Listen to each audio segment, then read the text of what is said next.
things, and they're in different PowerPoints that I've done. So we're going to talk about perception with words versus visuals, because with the penny debate, I feel like you kind of have to be able to develop your own perception, but your perception is also is going to be based on your experiences. And I think that a lot of people do not really understand that quantitative meaning is really based on your experience and your feelings on your part. So I'm going to go ahead and get started with that.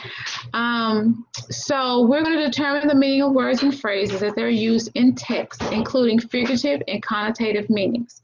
So figurative meaning is exaggeration. Like if you look at this box here and I say, I bet that box weighs a ton. What am I saying? If somebody could just raise their hand, I think I'll be able to see it.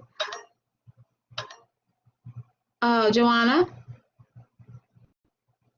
what am I saying when I say I bet that box weighs a ton?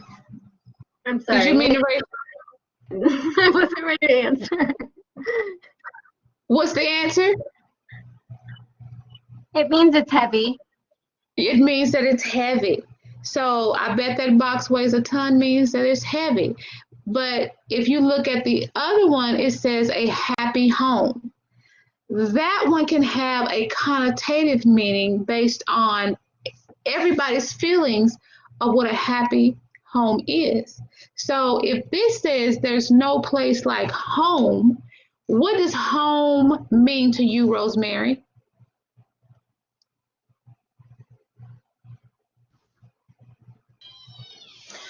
A warm, cozy place, a safe place where you live. A warm, okay, a place where you live. Logan, what does home mean to you?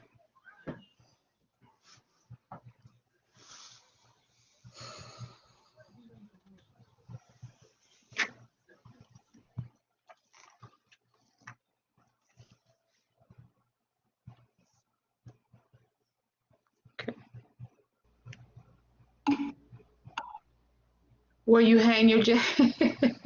Where you hang your jacket. Okay. Krishna, what do you feel about home? What is home to you?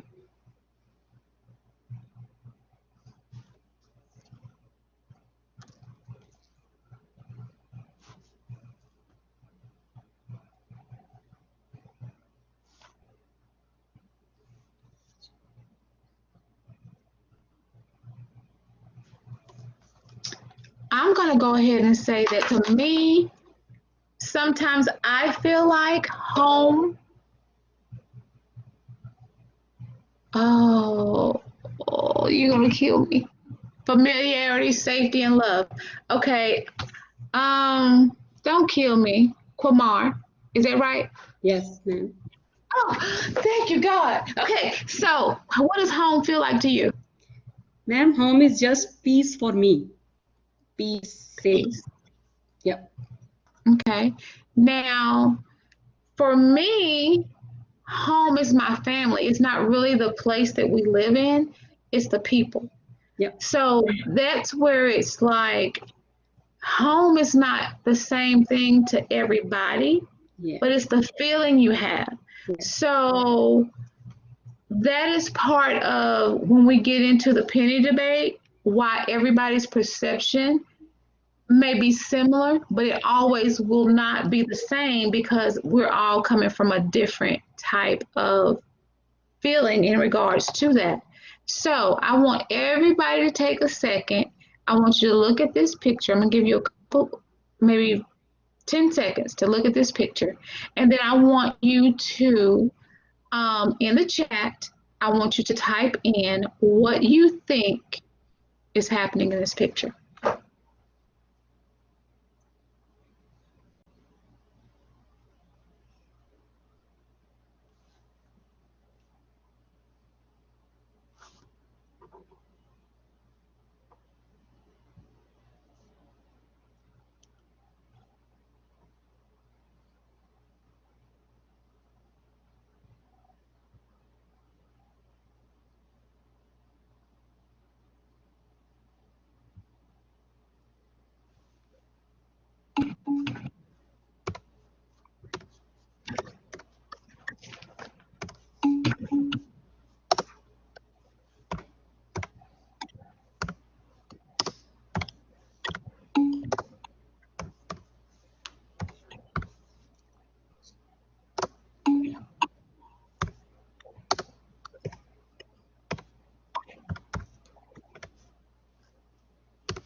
Okay. All right, so I'm going to go ahead.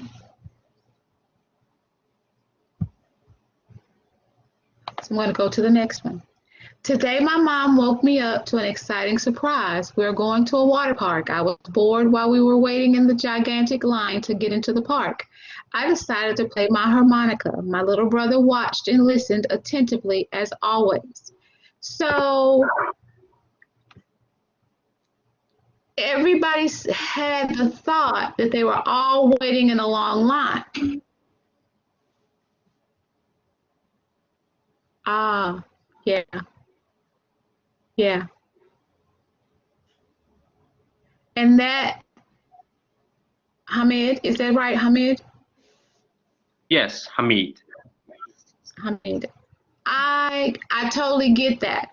I totally get that because everybody's perception of this picture can be different. You see hope based on your perception and your experiences. And that's exactly what I was getting to. I wrote this paragraph based on a scenario that I picked myself. And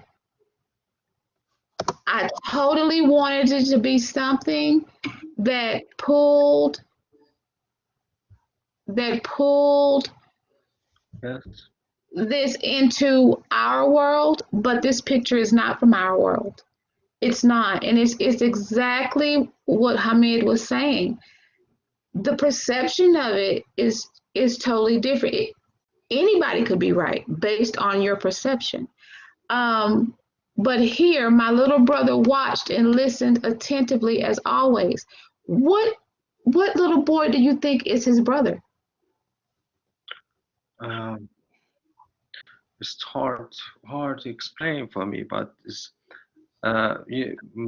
just I have to say maybe it depends link with my my skill, my job, and I'm art director, and always I see I work with this kind of pictures, and I know that it's right now, teacher. I'm so sorry. I take emotional. Is I can't speak right now. I will. Um, I can't talk right now. I'm so sorry. I'm so sorry. I completely understand where you're coming from. And I say that because, and it just goes with what I'm saying. Everybody has a different connotative meaning of everything. And it's based on your experiences because like you just said, you know, your job, you see things like this. But everybody else had a different perception of it based on their experiences. So I'm going to go ahead and we're going to go ahead and talk about perception a little bit more. So if you look here, a way of regarding, understanding, or interpreting something is a mental impression. So if you look at this, because I have seen this 1,000 times, but it depends on how you look at it. There can be 4 pieces of wood or there can be 3 pieces of wood. It depends on the way you're looking at it. You too, Zach. So this is a good example of when you read something and you come away with a perception. It depends on how you look at it and what your background knowledge is on it. So just always, you know, people will not always come away with the same ideas. And it doesn't mean that your idea is completely wrong. It just means you have a different viewpoint. And so the next thing we're going to talk about are facts and ideas. Facts are clear, definite answers without multiple interpretations. So facts can't be changed. They're just facts. It is what it is. They can't be changed. And then you have the opinions that are solely based on perceptions, which are prior knowledge and experiences. Those can be changed. You can be convinced to think something else. So we have to really, really lean towards sometimes the facts, and we can't really speak our opinions because that won't be asked. But in this particular paper, it is asking you to state your opinion, but also to keep in mind the facts that are in the paragraph. And I'm just going to jump ahead because we are not going to do some of these things. So here is the same picture, but it says we don't see things as they are, we see them as we are. So again, they're still looking at these same pieces of wood, but it's explaining that sometimes we don't see things how they are. We see them as we are. We're still interpreting them as making it as we see them and assimilating that knowledge into our lives the way that they are. So here again, I have another picture. Can you tell what you think is happening in this picture? If you can type it up in the chat for me, please.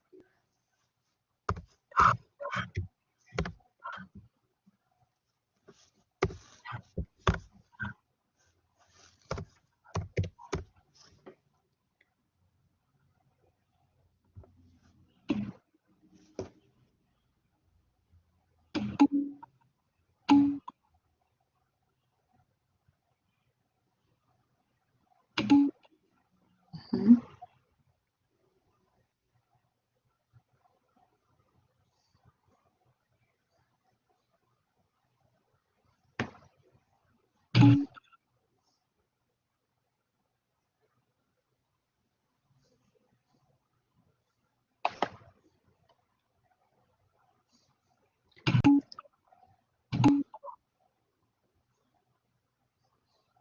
Okay, the Margaret Long Wisdom High School soccer team hails from Central America, Mexico, Africa, and points between. It is a beat hums with Spanish, Kinyarwanda, Swahili, and often English, but its real unifying language, soccer played hard, is universal. So this is like a gambit of cultures who have combined to play this game of soccer with children.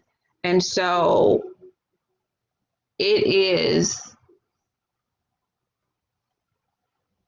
they played in Houston, so it has become the most diverse place in America. So this actually happened in Houston, this soccer game. It included all of these diverse cultures. And so this is that celebration you guys were talking about. But what you didn't know is it was all of these children from different parts or different cultures playing together. So we understood that it was a soccer game, but we didn't know the importance of why this picture was taken. So it was just to show that the cultural and unifying languages that made it universal. Soccer is universal to these children. So that was the main idea of it. So again, we looked at this picture, we made an inference about it, but we didn't really get the gist of it because we didn't really have all of the information. But once we had the information, it's easy to see. Once I told you about the cultures, it was really easy to see what it was.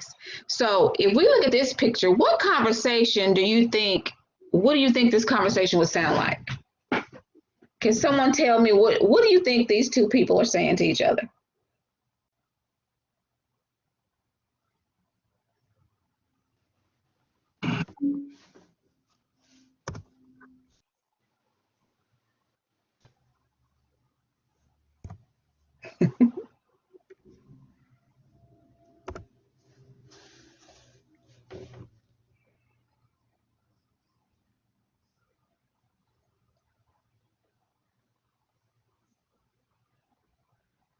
Is there anyone else that can tell me what they think this conversation is about?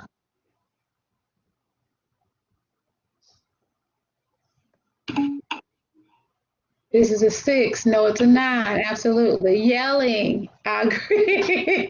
Yes. How wide their mouths are open. I agree. They're yelling. Not saying each other's point of view. They don't understand because they know what they know. They know what they see. So it's their perception. Exactly. Exactly. Exactly. They're arguing about who is right. Now, let me ask you this question. Is anyone wrong? No. No, because where they are standing, their answer is right.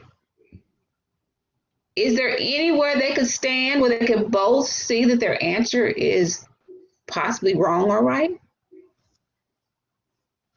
Or do they feel confident in their answer?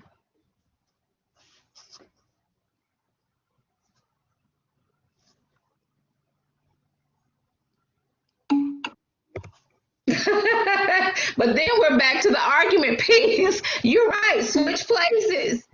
You switch places. I think they're both very confident in their answers and will probably refuse to move. I agree. I think they will refuse to move because I know what I'm talking about. I don't know what you're talking about, but I know what I'm talking about. So I agree. I think that's exactly what would happen.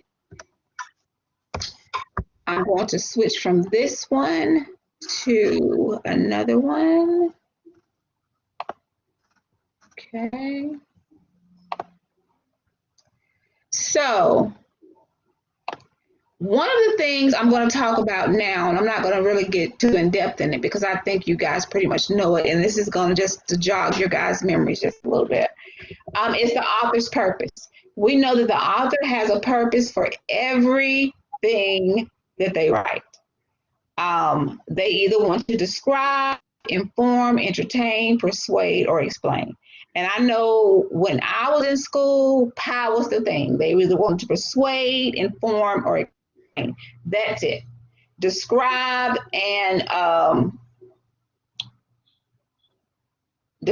explain came later. But for me, it was persuade, inform, and entertain.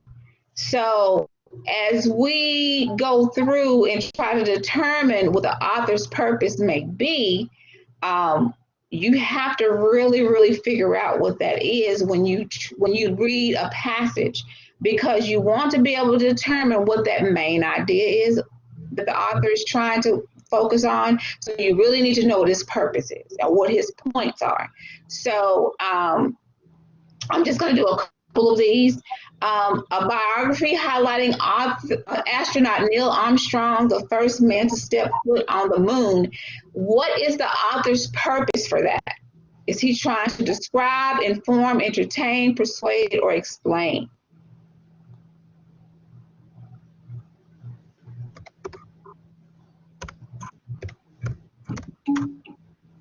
Inform. Perfect. Yes. Yes. Perfect. He is trying to inform us. What about narrators, dog and cat, explain how books are made from creation to production? They're going to explain how books are made.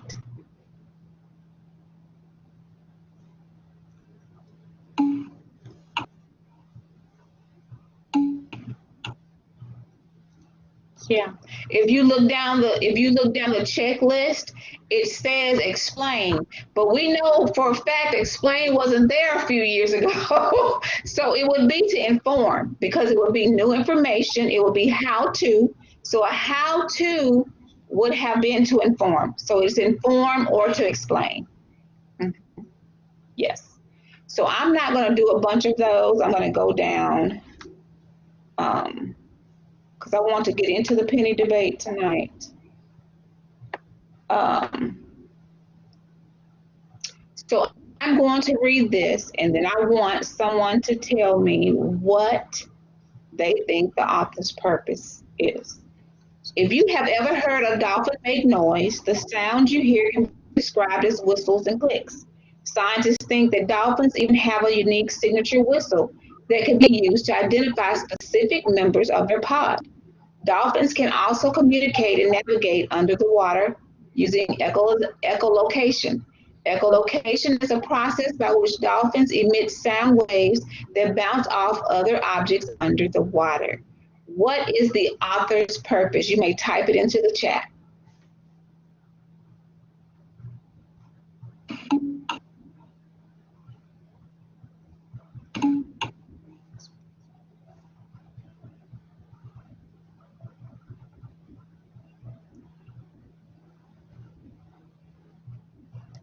You're absolutely right. The author's purpose is to inform us about how dolphins make noise. Yes. Perfect.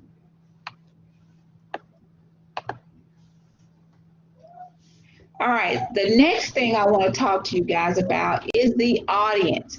Whenever you write and whenever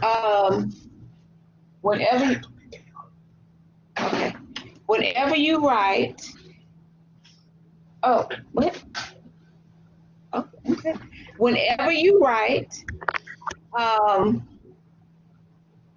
you always have to consider your audience. So sometimes there could be multiple audiences, sometimes it could be one audience, but whenever you write, you always want to consider who your audience might be. What do they need? How do you write? What kind of language you use? Do you use academic language? Do you use layman's language? What language do you choose to write? So make sure when you are writing that you make sure you know who you are writing for, because that will dictate how you should write for your paper. All right, and here I have what I call a matter of audience, and I'm going to read this to you, and then I want you to tell me what audience you think will be perfect for this, or audiences. Imagine that you are in the middle of the school cafeteria, and suddenly a food fight breaks out. You turn your head just in time to be hit with a soggy blob of lumpy mashed potatoes. Without thinking, you grab your red running Jell-O and throw it. Just as it leaves your hand, you hear the cafeteria monitor yelling, and the principal's voice comes over the intercom. Suddenly, there is silence, and everyone is ordered back to class. 15 minutes later, you are called out of class in order to go to the office to see the principal. So, who are the people that would benefit from hearing this passage, just based on this beginning here? Who are the people who would benefit, or who would be the audiences to hear? Students? Absolutely. Who else?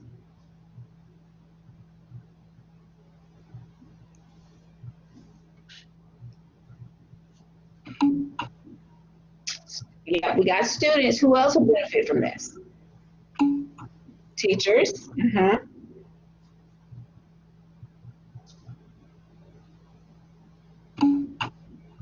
Staff. Yes.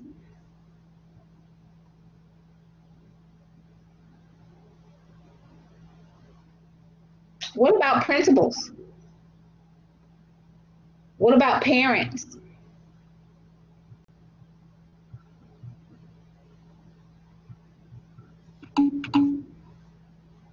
Yes. I believe that everyone that would be in a school setting would probably benefit from this. The cafeteria monitor, would the monitor benefit from this? To be specific in who the audience might be for. So would a cafeteria monitor also be someone to be an audience for this? Cafeteria monitors, principals, cafeteria workers. Would this be something that may be for them? So just kind of really think about what audiences could benefit from finding out about a food fight. And if this wasn't just fiction, what if this was a informational text, or how to prevent those types of things? So this is just a scenario. So keep in mind, we don't know what the basis of the rest of this was going to be. So the audiences could be anyone. Okay. So I'm going to move away from the audience and talk about the topic sentence for just a minute. So when you,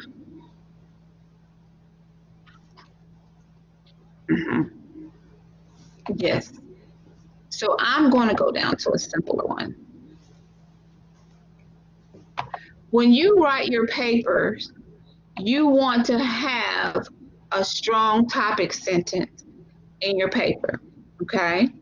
And here, I'm going to go ahead and read you this brief paragraph, and I want someone to tell me what they think the topic sentence is in this paragraph. Sometimes it is hard to fall asleep. Maybe you are not sleepy, or maybe you're thinking about what happened during the day. You can also lie awake if a big event like a test or a party is happening the next day. There are several things you can do to try and fall asleep. You can try counting sheep or just counting, which will keep your mind busy with repetitious activity. Sometimes listening to soft music or gentle sounds like rain helps. You can even try telling yourself a story, which may distract your mind enough that you will be asleep in no time. So what do you think the topic sentence is? The first sentence.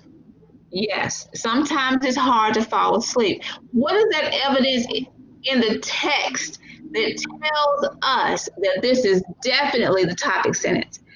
I need some examples from the text that definitely support that that is the topic sentence.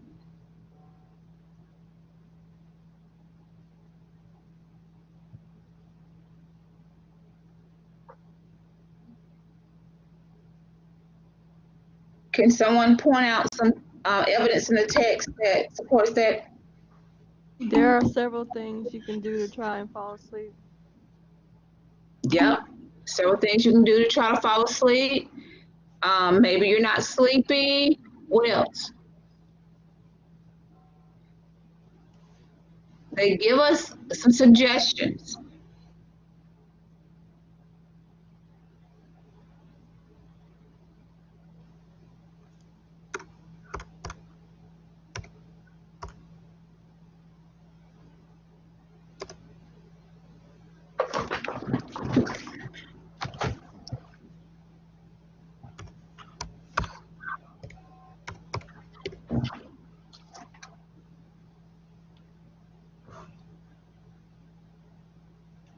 Okay, so meditation. And if you look at the text, they say counting sheep or just counting. Then they say listening to soft music or gentle sounds. And tell yourself a story. So do you see they have evidence to support that they are trying to find ways for you to fall asleep? Yes, to tell yourself a story. So when you write, you have to make sure that you have that topic sentence, because that will lead into you doing your paragraph, and everything in your text will support that. All right, now Netflix. Oh, you said Netflix will put you to sleep? Yeah, if you choose the right movie, it'll put you to sleep. Okay, so now I'm going to go ahead to the penny debate. Did everybody get the opportunity to read the penny debate? Yes, awesome. Okay, so good deal.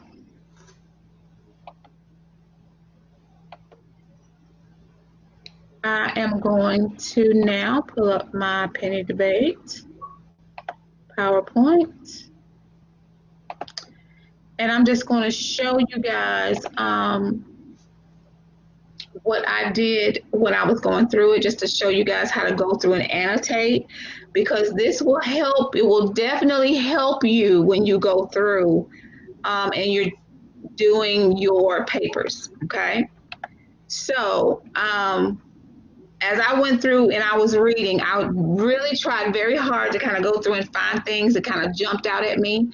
So in the first paragraph of it, I had to ask myself, is the penny important? So that was the first thing I thought about. So everything that I felt that is said about the penny, a penny doesn't even pay for a single stick of gum. Does the penny really pay for anything at this point? They tried to get rid of it already. We're trying to determine whether we should keep it or get rid of it. Or is it just a tradition? Are we really keeping this penny just because it's been around for so long? So those were some of the things in the first paragraph that I found that were important enough for me to either underline or highlight. So then I went to the second paragraph and I had to really think about the cost of pennies. And it was telling me that the pennies were, it was more expensive to make the penny than to spend the penny. It told me how much it cost to make the penny and to distribute it. And they were just really saying it wasn't really worth it. Okay, it wasn't really worth having that penny to spend it. And then the next one said that there was a half cent before, which I didn't know there was a half cent, and that they did stop making that half cent because it also was more expensive to make than it was to spend. So, you know, it talked about taking time to dig them from your pockets, out of cash registers, to count them out. You know, I mean, we've all probably done that or been behind that person that's pulling out all their change from the bottom of their purse or whatever and counting out the change. We've all done that before. And then just for this one coin to disappear. So just really going through and annotating and finding things you think would be the highlight. Next, we have other ways of spending money now. We use our debit cards. We use Apple Pay.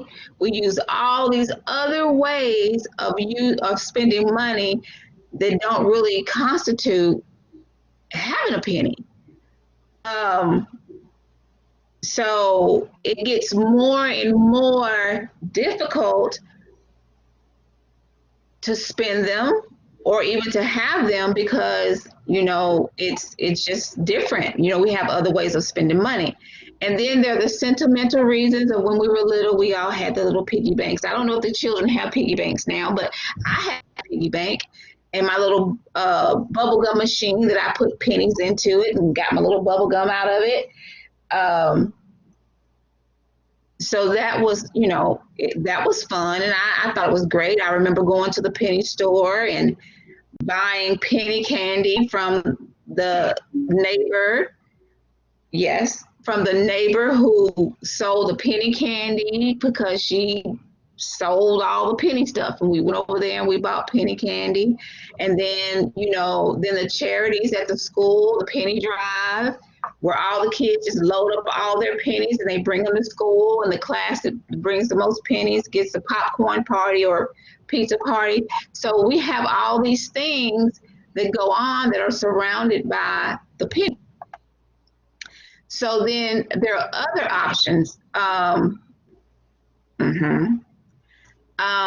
there are other options where we have people who say, hey, if the penny goes away, I have to pay more money. I'm one of those people. I don't want to give you my other 4 cents if I only owe you 1 cent. I don't. I want my 4 cents back. I don't want to give you my extra 4 cents. Because that means things will go up because now they're going to round it up to 5 cents. I know. I want my 4 cents back because no, I need the penny to stay where it is because I don't want to give you more. So we get rid of the penny, they now get to take 4 extra cents from me or 3 extra cents, whatever is now going to cost me more to get something. And in the long run, it's going to be more money Because what if they then decide to get rid of the nickel because it costs more money to make the nickel than the nickel is worth? And then what if we decide to switch, oh, the nickel's too much, and then the dime? So then it's going to be a continuous cycle, or we're going to continue to get rid of, the coins. So then we get to the biggest disagreement in the penny. My son does not accept coins. He doesn't accept coins. Well, you know what? I'm going to say this. The children of today, they just do not know they don't know that pennies make dollars. My parents just hammered that into my pennies make dollars. You better pick that penny up. And I think that they just don't realize that 100 pennies, that's $1, right? They don't know. My daughter is 6 and she says my daughter doesn't like dollar bills. So she wants her 100 pennies, right? So, or 4 quarters or the 10 dimes. So, I think this generation of children that we have right now, they don't know about change. I have been to many of drive-through windows where they don't know how to count change. So oh, that's awesome. How many of you have the change jar that you just take all your change and dump it into it, and then one day you just decide, oh, I need to take this to the bank, and when you take it to the bank, you have hundreds of dollars in it? My sister is like that. My sister has this huge jar that she just dumps change into it, and then when she takes it to the bank, it ends up having hundreds of dollars in it.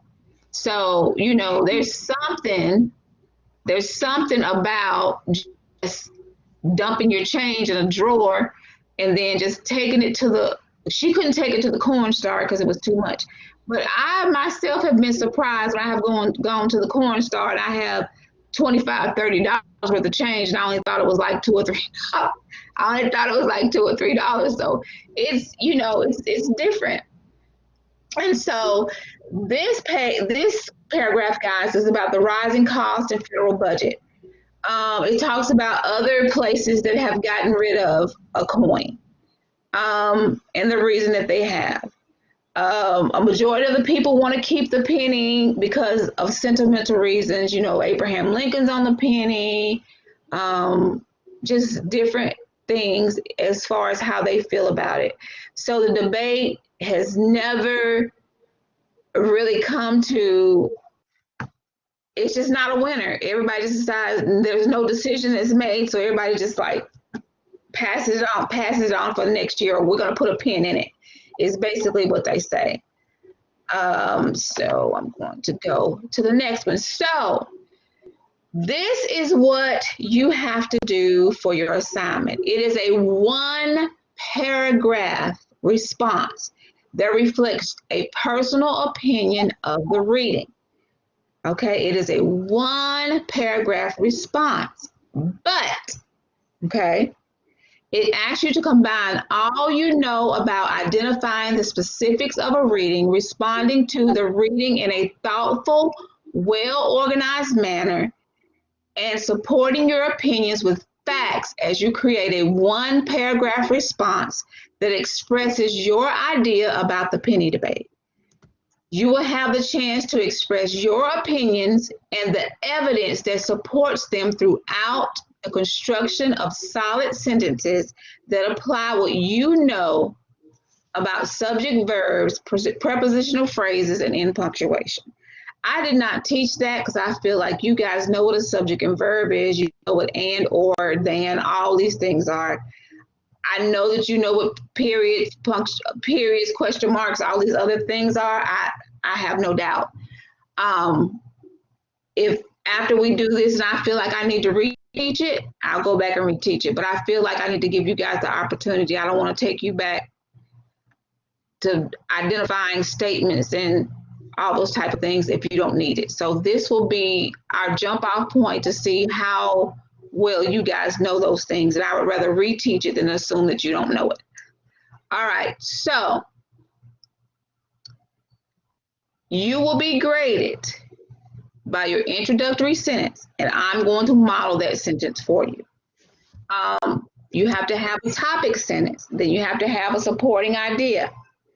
You have to have a concluding sentence, and then it's going to be based on your grammar, your mechanics, and each of these have to be graded by me, and they need to either be proficient, developing, or needs improvement. So what I am going to do first, I'm going to end this for just a second. I'm going to share my screen with you.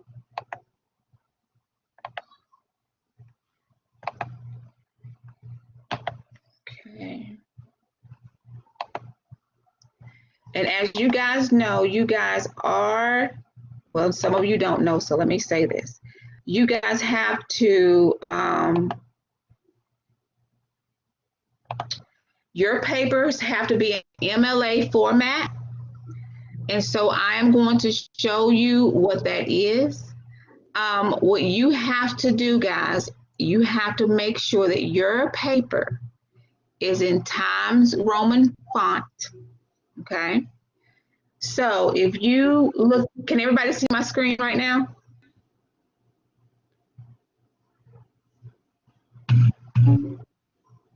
Okay, so I'm on another screen and I can't see what you're doing. So I'm gonna take that as a yes. Is that a yes? That's a yes. Okay, awesome.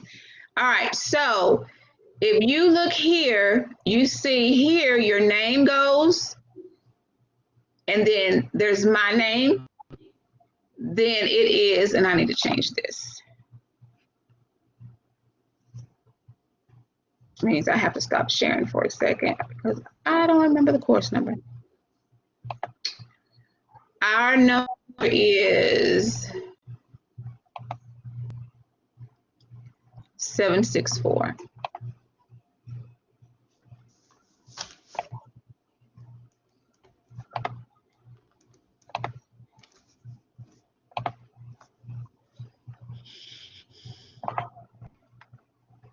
So our number is 002764. That is our cohort number. And then here you have to make sure your date is exactly like this.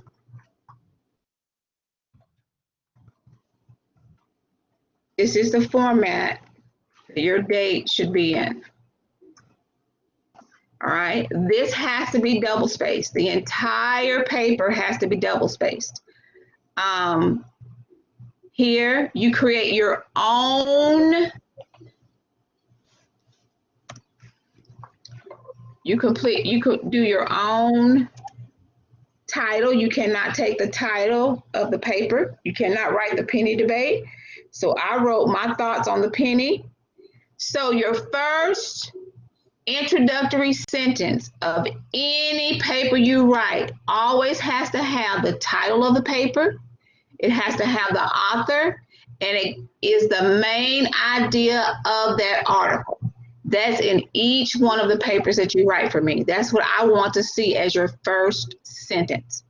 So I have the penny debate by Brad Andrews, gives an amazing view of why the penny is sentimental to most people. Now, you don't have to write what I wrote. You just need to write what you feel like is the main idea of that article for you.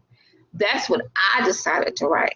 So make sure you have the title of the article, the author's name, and then the main idea of that. That is going to be your introductory sentence. Then here I've just written everything that you need. It needs to be in Times Roman. It needs to be 12-inch font. It needs to be double spaced. It should be in the MLA format. And always put the article, author's name, and the main idea of the article in the first sentence. I'm going to email this out to you guys because this is the format that should be on each one of your papers. You do not have to have a cover page. This is how you will start each one of your papers. Your paper should always have this portion. You should always double space. If you go I'm going to show you how to do this really quickly.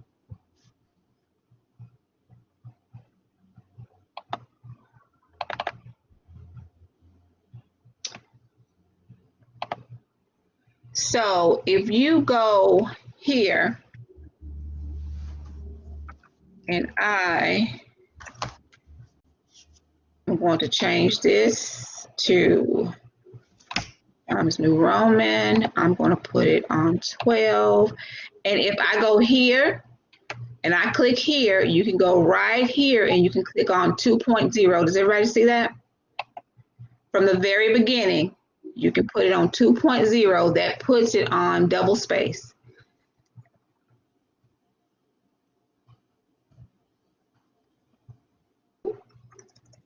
I can put a space between my name. And then it's already there for you. It's already double space from the very beginning. And then it's already there. You just continue to type. You only have to hit it one time. After you hit it that one time, it's double spaced. Did everybody see what I did there to make it double spaced for me?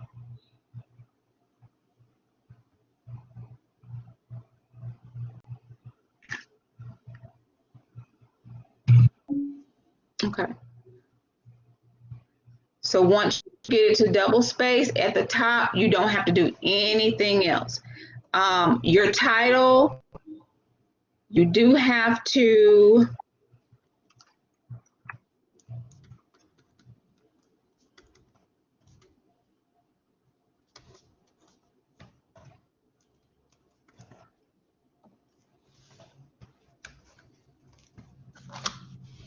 that's right, but